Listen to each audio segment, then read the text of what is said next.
Hi friends, అందరికీ నమస్కారం. నా నాటుకోళ్ళకు సంబంధించి నేను ఇప్పటివరకు 3-4 ఇయర్స్ నుంచి ఈ నాటుకోళ్ళు పెంచుతున్నా. అయితే చాలామంది నాటుకోళ్ళకు రోగాలు వచ్చి చనిపోతున్నాయని చాలా వీడియోస్లో చూసిన.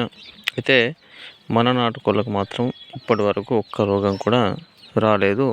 ఒకేసారి గంపగుత్తగా కోళ్ళన్నీ చనిపోలేదు. ఎందుకంటే నేను వీటికి ఎలాంటి ధాన్యం కానీ బియ్యపు గింజలు కానీ వేయను. ఎందుకంటే అవి వాటికవే స్వతంత్రంగా తిరిగి ఈ ఆహారాన్ని సేకరించుకుంటాయి. దీనివల్ల ఏమవుతుందంటే వాటి యొక్క ఇమ్యూనిటీ పవర్ అనేది పెరుగుతుంది. మనం ఎప్పుడైతే వీటికి ఆహారాన్ని బియ్యం గింజలు కానీ వివిధ రకాలైనటువంటి గింజలు కానీ రెగ్యులర్గా వేస్తే ఏమవుతుందంటే ఈ ఆహారానికి అలవాటు పడి వాటి యొక్క ఇమ్యూనిటీ పవర్ అనేది కోల్పోతుంది అన్నమాట. చిన్న రోగం వచ్చినా తట్టుకునేటటువంటి శక్తి ఉండదు. ఇప్పుడు జనరల్గా ఫర్ ఎగ్జాంపుల్గా మనుషులనే తీసుకుంటే అప్పట్లో తిన్న ఆహారానికి ఇప్పట్లో తిన్న ఆహారానికి మనిషికి చాలా రోగాలు వస్తున్నాయి. ఫర్ ఎగ్జాంపుల్ మనం రెగ్యులర్గా నూనెలు ఈ బియ్యము తీసుకున్నట్టయితే షుగరు బీపీలు వస్తున్నాయి. కాబట్టి మనము ఏదైతే కృత్రిమంగా అప్పటి కాలంలో ఎలా తినేవాళ్ళు, చేనులో నుంచి వెళ్ళినటువంటి ఆహారాన్ని తినేవాళ్ళు. ఇప్పుడు అన్నీ కూడా కలుషితమైనవి కాబట్టి వాటి వల్ల రోగాలు అనేది ఎక్కువ అవుతున్నాయి.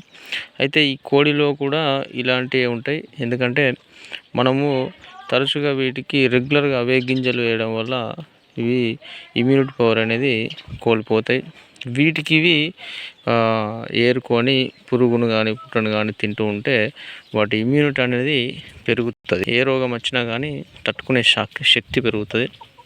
సో ఈ విధంగా నేను గింజలు వేయొద్దని అనట్లేదు, కానీ గింజలు వేసే విధానంలో మార్పు ఉండాలి. అదే విధంగా అనేది ఇప్పుడు తెలుసుకుందాం. ఈ నాటుకోళ్ళు అనేటి షెడ్లోకి వెళ్ళిన తర్వాత ఈ గింజల్ని మనం ఓపెన్ ప్లేస్ ఏదైతే ఉంటుందో ఆ ప్లేస్లో చల్లుకోవాలి. చల్లుకున్నాకెళ్ళి ఏమవుతుందంటే ఆ గింజలకు మట్టి వివిధ రకాలైనటువంటి క్రిములు చేరుతాయి. చేరిన వాటిని ఇవి తింటే ఏమవుతుందంటే ఈ క్రిములు ఉన్నటువంటి ఆహారాన్ని తిన్న తర్వాత కూడా ఇవి తట్టుకునే శక్తి అనేది వీటికి పెరుగుతుంది. దానివల్ల ఏమవుతుందంటే ఈ ఇమ్యూనిటీ అనేది పెరుగుతుంది అన్నమాట. అంటే రెగ్యులర్గా మనము ఓపెన్ ప్లేస్లో వెదజల్లడం కన్నా ఇవి షెడ్లోకి వెళ్ళిన తర్వాత నైట్లో మనం ఏవైతే గింజలు వేస్తామో అవి వాటిని బురదలో కానీ లేకపోతే మట్టిలో కానీ వివిధ రకాల ప్లేస్లో వేసుకున్నట్లయితే వాటికి ఆహారానికి క్రిములు చేరుతాయి అన్నమాట. క్రిములు చేరినటువంటి ఆహారాన్ని తింటేనే ఇవి ఇమ్యూనిటీని అనేది పెంచుకుంటాయి అన్నమాట. వాటిని జీర్ణించుకొని ఇమ్యూనిటీ పవర్ అనేది పెరుగుతుంది. మనం డైరెక్ట్గా ఆహారం వేస్తే ఏమవుతుందంటే ఈ కోడికి ఎప్పుడైనా రోగం వస్తే తట్టుకునే శక్తి తగ్గిపోతుంది. అందుకనే ఈ విధంగా ఆహారాన్ని వెదజల్లుకోవాలి. నేను అందుకనే వీటికి వాటర్ కూడా మరీ ఫ్రెష్ అయినటువంటి వాటర్ పోయా, ఎక్కడ ఉన్న మీరు బకెట్లో మురికి ఉన్నా ఏది ఉన్నా కానీ అలాంటి వాటర్నే వీటికి ఇస్తాను.